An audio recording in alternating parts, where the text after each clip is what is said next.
the battle for the city of Bakhmut is proving to be the longest of the conflict so far, and the stakes are very high for both sides. And if we take a look at Bakhmut, we understand why. It's a key hub in Donetsk province, which is now surrounded by Russian troops and some hired Russian fighters, and they're under orders to capture this entire region, one of 4 which Moscow annexed unlawfully last year. And Ukrainian troops are in trenches, many of them, resisting the Russian advance, with huge casualties being reported. In the case of 2 Ukrainian brigades, well, they're defending the city's southern perimeter. And in fact, very recently, they gave the BBC access to their positions, often under fire. And our correspondent, Quentin Somerville, and camera operator Darren Conway were there, and they sent this report. In war's uncertain journey, fates are decided in the unlikeliest of places.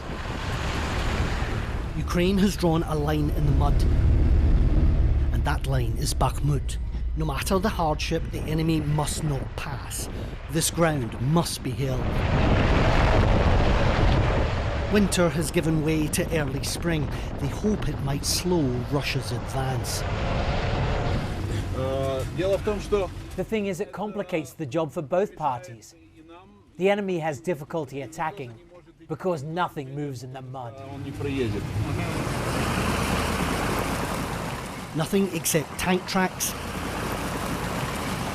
and army boots. The mud's unreal. It pulls you this way and that way. It's a trap for men, for vehicles. It makes moving around this battlefield almost impossible.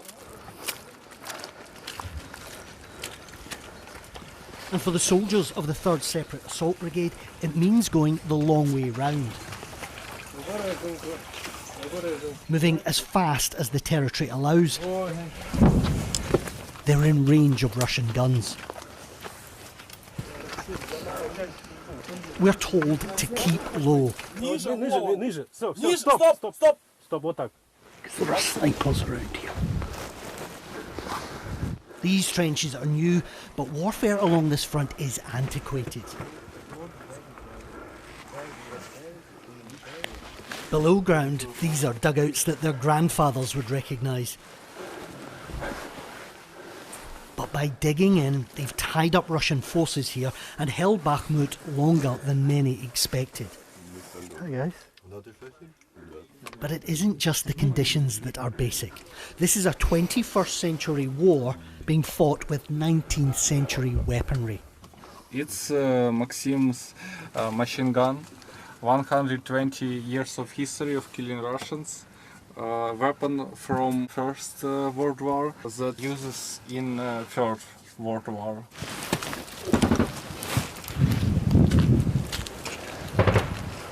Right, we're heading right to the very forward position. You can hear shelling right now. We've got automatic fire. There's more shelling. They get attacked here on a daily basis.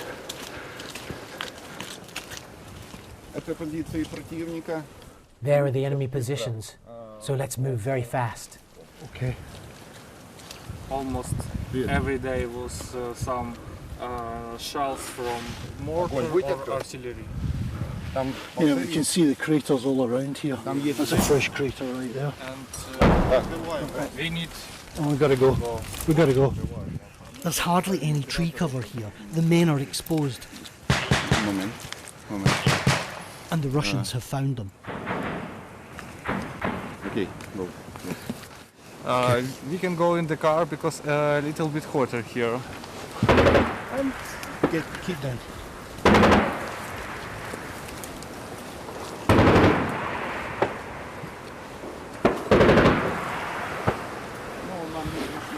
The Russians are only 500 metres away. That's automatic fire. All along this line, it's grenade fire, automatic gun fire, and tank fire. It's really dangerous there. Bullets are flying everywhere. That kind of fire is every day here. 7 months, more than 7 months into this battle, we've created a wasteland.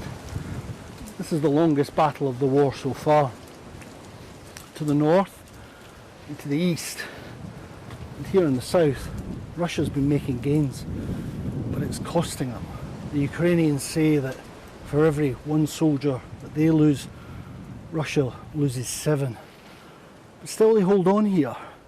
Bakhmut is a town that no one believes has strategic value, but to Russia and to Ukraine, it matters in this war. It's not a strategic question for us. We're just ordinary soldiers. But this is our land. If we lose here, then do we retreat to Chasiv Yar, to Slovyansk, and then all the way to Kiev? However long it takes, 2, 4, 5 years, we have to fight for every piece of ground.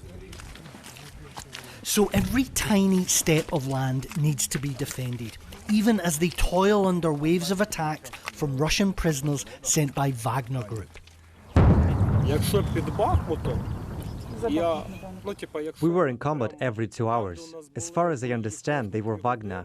We were fighting them.